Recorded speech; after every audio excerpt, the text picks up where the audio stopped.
I'm afraid for the city. I'm afraid for this Democratic Party. I think we are at a tipping point. I think people are leaving. And I think it's much worse than people think. And I think this Democratic Socialist is the death penalty for the Democratic Party because it confirms exactly why people are leaving us. They're not talking about values that matter to you or me or our lives. They're talking about these obscure social issues that don't matter to anyone when I have real problems today riding the damn subway and I'm afraid to get on it at night. And you want to talk to me about some woke issue. And you're putting forth people who have no qualification to actually make a difference. So in a word, would you say you're running because you care?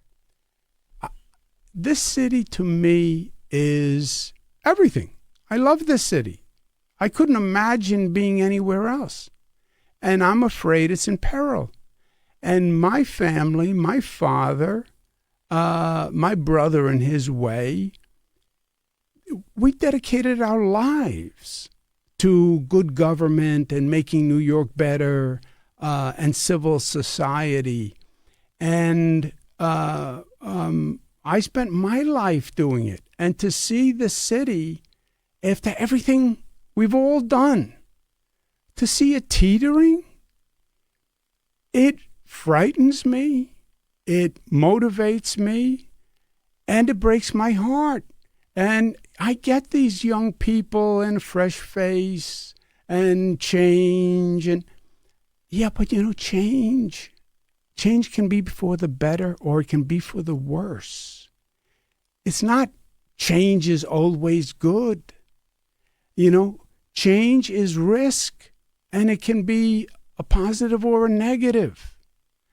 And the lack of information, just the superficiality of all of this, well, it all comes down to TikTok. And all I watch is TikTok. And if I don't see you on TikTok or you can't communicate it in TikTok, then it doesn't matter. It's a scary place to be. So I wish New Yorkers knew the why more than anything. And I wish they knew the sacrifice of being in public service. Well, the sacrifice my father made, where 7 days a week he worked. The deal with my mother, he would be home Sunday night at 7:00 for dinner. And then he'd never make it by 7:00.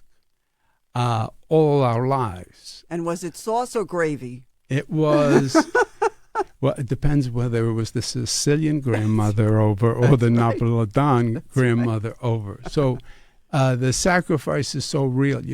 For me, my father was failing, and I knew it, and I kept saying to myself, I want to spend more time with him. I want to spend more time.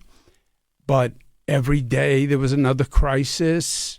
Every day there was something more important. I'll come tomorrow, Dad. I'll come tomorrow, Dad. I'll come tomorrow, Dad. And then he's gone, and I didn't spend the time because I was doing my job. And I work. I'm obsessive compulsive. I take an oath. I'll kill myself for the people of New York. I will kill myself. But it comes at a sacrifice. I won't make that mistake. I now moved. I'm half a block from my mother, who's still with us, God bless, 94. Don't tell her I told you. And, I can see her every day. But it's the why this is important. It's the why this is important.